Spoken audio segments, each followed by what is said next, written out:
जब बहू घर में आई तो ऐसी जना मई की तरह गांव में तो महाराज ढेरन बकरियां ढेरन भैंसिया गईयन को पालन हुए हैं, तो निरो निरो दही दूध घी हो गए महाराज।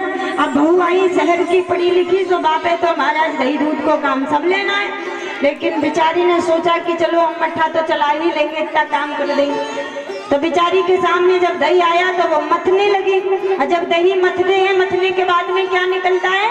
नैनी, क्या बोलते हो? नैनी है मक्खन। हाँ, जैसे कई जगह पर हर जगह पर अलग अलग नामों से पुकारा जाए। तो जब उसमें माखन निकल आया तो बेचारी बहू से माखन निकला नहीं, तो उसने आवाज लगा दी, सासू मैया। बोले क्या है गया? बोले कि आकर के ये मैंने मट्ठा तो फेर दिया लेकिन मुझसे माखन नहीं निकलता, ये माखन आकर के आप निकाल दो। बोले चुप कर तारी की। बोले कहा है गया? इतनी जोर से चिल्ला रही है, तेरे ससुर को नाम है। अच्छा गलती हो गई माँ, अब नहीं करूंगी। अगले दिन जैसे ही सवेरे भया तो सवेरे सवेरे फिर माने रही चलाई और सो माखन फिर निकल आयो। बोले अब विचार करो कि अब क्या कहूँ मैं। तो भैया सासू मैया को काम होते जब बहुएं घर में आ जाएं तो दरवाजे पकड़ लेती हैं, भीतर को काम बहुत कम देती। तो सासू मैया द्वारे थी तो आवाज कसी, बोले मैया। बोले हाँ। बोले ससुर जी बैठे मटकी में, मठा के अंदर उठा लो आप। हैं? बोली गोविंदा भगवान। सास मैया ऐसी शर्मिंदा हो गई। बोले अब ये ससुर जी बैठे का नाटक क्या? बोले तुम्ही ने तो कहा था कि ससुर का नाम माखन है, नाम नहीं लेना, तो फिर क्या करती? यही उचित लगा है।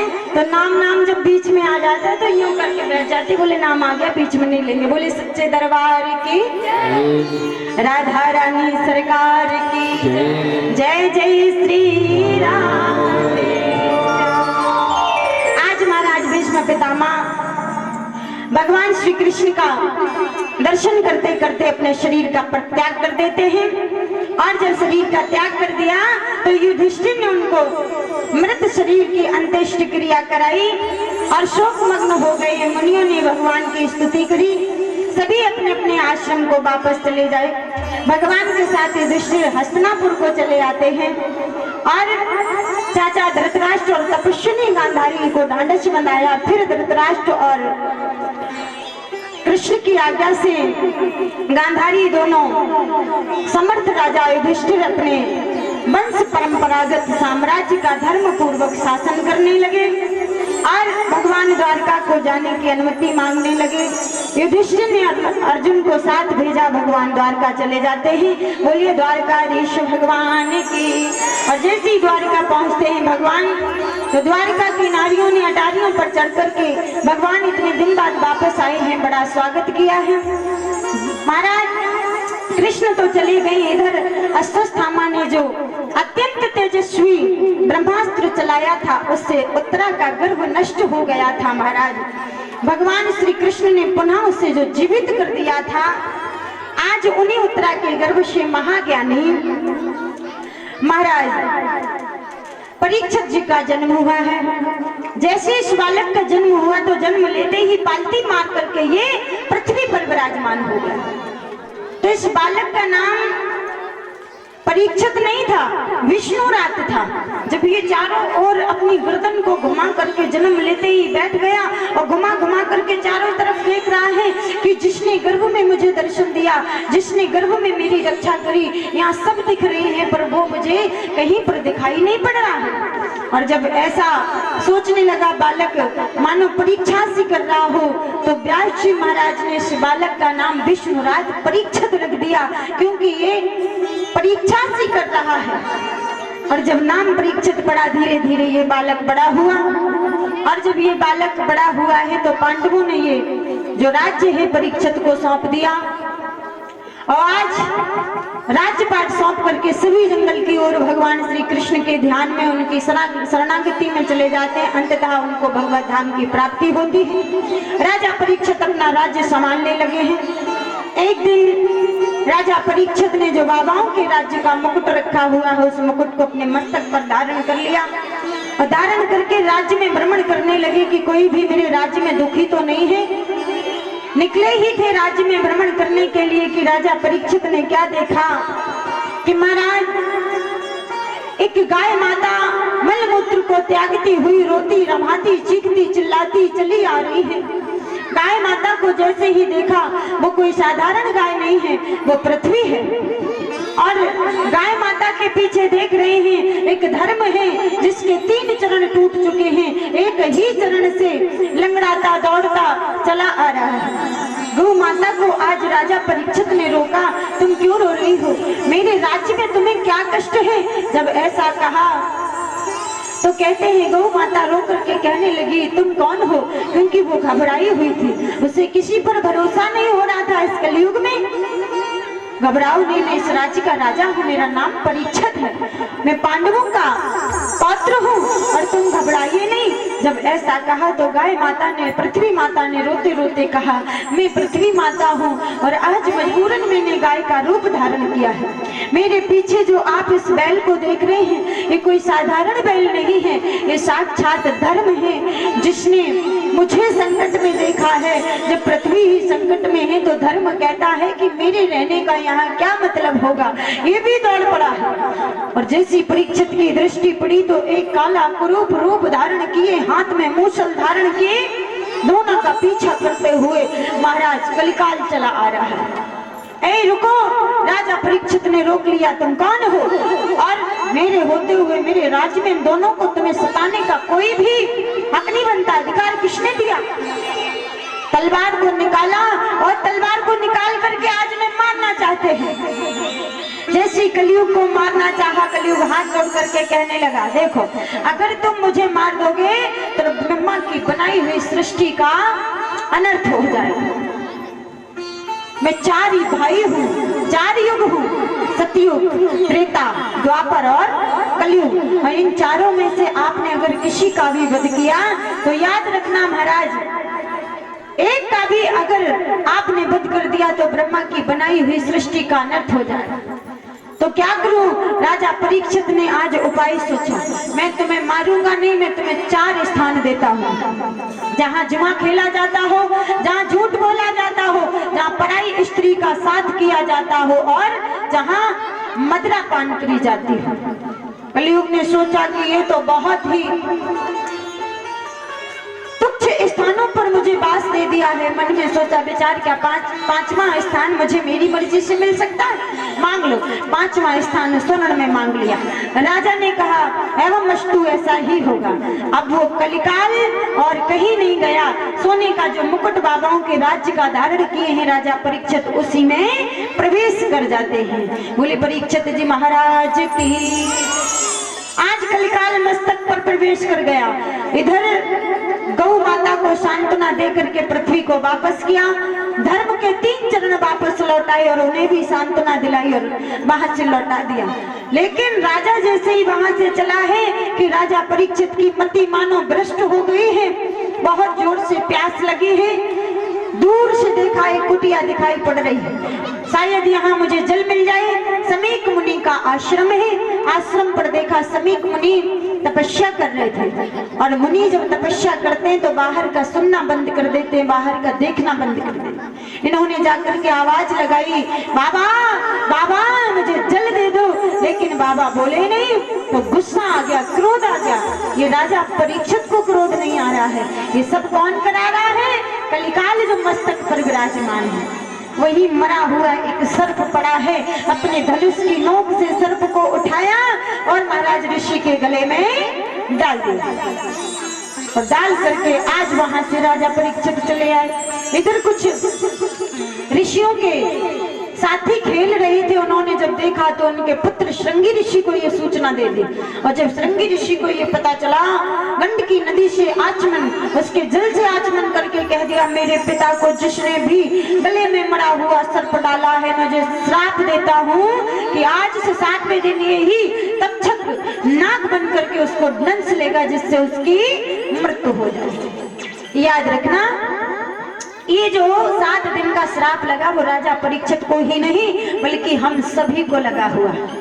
इन्हीं 7 दिनों में हम जन्मते हैं, जन्म होता है और इन्हीं 7 दिनों के अंदर हम मर जाते हैं। इस सभी को तक्षक विंदंशनी का श्राप सभी को लगा हुआ। हमारा राजा परीक्षित तो चले गए, जैसे ही श्राप दिया। श्रृंगी ऋषि रोने लगे अपने पिता के पास जोर जोर से बैठकर। पिता ने पूछा, भाई क्या हो गया है, क्यों रो रहे हो? नेत्र खोल करके जैसे पूछा, गले में जो सर्प पड़ा था निकाल करके फेंक दिया। पूछने लगे, तुम क्यों रोए जा रहे हो? पिता, ये तुम्हारा अपमान एक राजा परीक्षित ने किया और मैंने भी उसे श्राप दे दिया। ऋषि ने कहा, शमीक ने तुमने बहुत गलत किया, इसमें दोष राजा परीक्षित का नहीं है, उनके मस्तक पर विराजमान कलयुग का दोष था, तुमने अपराध कर डाला है। आज महाराज शमीक ऋषि ने कहा, जाओ जाकर के कहना राजा परीक्षित से इन 7 दिनों में कोई मुक्ति का उपाय कर सकते हैं तो वो जरूर करें, क्योंकि उन्हें आज से 7 दिनों में मरने का श्राप जो मिल चुका है। जब तक ऋषि वहां जाते हैं सूचना देने, तब तक परीक्षित ने अपने मुकुट को उतार करके जब रख दिया है। और वैसे ही राजा परीक्षित को आभास हो गया कि आज मैंने किसी का अपराध किया है, वो भी एक ऋषि का, मुझे जीने का कोई हक नहीं है। अब तो महाराज कहते जब हमसे अपराध बन जाए ना तो केवल और केवल पश्चाताप करना चाहिए, पश्चाताप के अलावा हमारे पास कोई भी रास्ता नहीं बचता। राजा परीक्षित ने मरने की बात सुनी तो राजा परीक्षित भावुक हो गए। कहते हैं अपनी धर्म पत्नी से, देखो आज से मैं ये राज्य का परित्याग कर रहा हूँ और आज से ये राज्य में जन्मेजय को सौंप रहा हूँ। मैं कोई राज्य नहीं भोगूंगा, मैं सिर्फ और सिर्फ क्या करूंगा, भगवान का भजन करूंगा। देखिए भागवत में ऐसे 2 व्यक्ति आए हैं जिनको अपनी मृत्यु पहले पता चली है। एक है राजा कंस और दूसरे हैं राजा परीक्षित। दोनों में महान अंतर है। कंस को पता चला तो मृत्यु पर विजय प्राप्त करना चाहता है, और जब परीक्षित को पता चला कि मैं 7 दिन में मर जाऊंगा तो महाराज संसार का ही परित्याग करना चाहते हैं। और क्या करना चाहते हैं? केवल और केवल भगवान का भजन करना चाहते हैं। दोनों में महान अंतर। अच्छा, अगर किसी व्यक्ति को यहाँ पांडाल में बैठे किसी व्यक्ति को ये बता दिया जाए ज्योतिषी के द्वारा, जैसे ज्योतिषी हस्त रेखाओं को देख करके सब बता देते हैं, तो ज्योतिषी के द्वारा ये पता तुम्हें चल जाए कि तुम कल मर जाओगे, ये मान ले कोई ये कहे कि तुम 8 घड़ी के बाद में तुम्हारी मृत्यु निश्चित है, तो तुम उस समय क्या करोगे? क्या करोगे? ये संसारिक जीव है ना, वो क्या करेगा माँ जानते हो? सबसे पहले जो अपना धन दौलत संपत्ति है ना, पहले उस पे नजर जाती है। उसके बाद मोह किधर जाता? बोले मेरी बिटियन को बुला दो, बोले मेरे लड़का बहुअन को बुला दो, सब रिश्तेदारी फोन कर दो, हम 8 घंटा बाद मर जाएंगे। लेकिन ये नहीं कहता कि इन 8 घंटों में मैं केवल और केवल भगवान का भजन करूं। अंत समय प्रभु आवत, मरने के 8 घंटे पहले बाकी तुम्हारी बुद्धि ईश्वर बिल्कुल हर लेता है, और ईश्वर का नाम तुम्हारी जिह्वा पर तभी आएगा जब तुम निरंतर इसका जाप करोगे। जैसे बच्चों के जब एग्जाम आते हैं ना, यानी कि पेपर आते हैं, जितने बच्चे पढ़ते होंगे वो जानते हैं, साल भर अगर पढ़ाई करी होगी तब तो फिर तुम्हारे पेट में धकर पकड़ होती ही नहीं होगी भाई, क्योंकि हमने पढ़ाई करी है। और जब पढ़ाई नहीं करी है, पेपर मैथ को है, मैथ में कचू नहीं है, तो ऐसी धकपक होती है कि पेट भी खराब हो जाए तो कहो 24 घंटे लैट्रिन में बैठे रहे, ऐसा पेट भड़बड़ा जाए महाराज है। क्यों? क्योंकि पढ़ाई नहीं करी है। और जब पढ़ाई नहीं करी तो परीक्षा में क्या लिखोगे? क्योंकि तुम्हारे मंथन में कुछ है ही नहीं, लिखोगे क्या? इसलिए भड़बड़ा रहे हो। और जिसने निरंतर हरि का भजन किया हो, है जिसने निरंतर पढ़ाई करी, उसे चिंता नहीं होती जो आएगा देखा जाएगा। हमने तो पढ़ाई की है, कितना नहीं आएगा, 10 क्वेश्चन में से 6 तो आएंगे, हम 6 तो करके आएंगे, उसे विश्वास होता है। और जिनने पढ़ाई नहीं करी है, ताक झांक करत भले तुम 500 रुपया ले लो, 1000 ले लो, हमें पास कराए दो, उस समय भगवान नहीं सुनत तुम्हारी है। याद रखना, ऐसे ही मेरे राम का तरीका, मेरे राम का है, ऐसे ही जब तक तुम राम का जाप करते रहोगे तब तो तुम्हें अंत समय प्रभु तुम्हारे समक्ष होंगे। और जब तुमने कभी उनको पुकारा ही नहीं, अब अंत समय में कहो कि भगवान आ जाए, तो सहज में भगवान। एक जगह हम कथा करने गए, ये सत्य घटना है, हरदोई में एक बिटौली गांव पड़ता है, पूरा गांव ठाकुरों का। तो बोले ब्यास जी कथा शुरू करने से पहले हमारे गांव में एक बुजुर्ग बहुत बीमार है और कई दिन हो गए हैं, ना तो प्राण निकलते हैं और ना ही वो उठ करके बैठती है। तो सब लोग गए भाई, उस समय हम अपने गुरुजी के साथ में गए हुए थे। तो गुरुजी ने कहा भाई चल करके देखते हैं क्या समस्या है। तो जब वहां गए तो बड़ी भीड़ लगी थी और माता जी चारपाई पे लेटी थी। और जब माता चारपाई पे लेटी तो गुरुजी ने पूछा कि क्या समस्या है, कुछ किसी को देखना चाहते हो? बोले नहीं। सिर हिला दिया। कुछ खाने की इच्छा है? बोले नहीं। तो काहे की इच्छा है? तो एक हुआ भी आवाज में उनकी आवाज निकल रही थी, वाह अभी क्या कहना चाह रहे हैं, कोई समझ ही नहीं पा रहा था। गुरुजी समझ गए, क्या इस घर की चाबी चाहिए? बोले हाँ चाबी। ऐसे सिर हिला दिया और जैसी चाबी बहुओं से ला करके छाती पे रख दी, वैसे ही माता की गोविंदाए नमो नमः। प्राण कहाँ अटके थे? चाबी में है। कोई समझ ही नहीं पा रहा था कि इनके प्राण कहाँ अटके। ये मेरे आंखों के सामने की घटना है, सच कहती हूँ व्यासपीठ में। अंत समय तुम्हारा ध्यान जहाँ होगा और जब तक तुम्हारी आत्मा किसी में अटकी रहेगी तब तक राम नहीं आने वाले हैं। लास्ट तुम्हें तुम्हारी जो इच्छा पूरी कर दी जाए, कहते तो प्राण निकल जाए, लेकिन प्राण निकल बेशक जाए पर राम का नाम मुख से नहीं। कितने कितने उपाय कराए जाते हैं हमारे सनातन धर्म में। कोई बुजुर्ग मरता ना हो, कष्ट भोग रहा हो, तो बोले गाय की पूंछ का झाड़ा लगवाया जाता है, तुलसी दल दिया जाता, गंगा जल डाला जाता और जबरदस्ती राम का नाम निकलवाया जाता मुंह से है। लेकिन उससे ये तो पूछो कि उसने पूरी जिंदगी राम का नाम लिया भी है या नहीं लिया।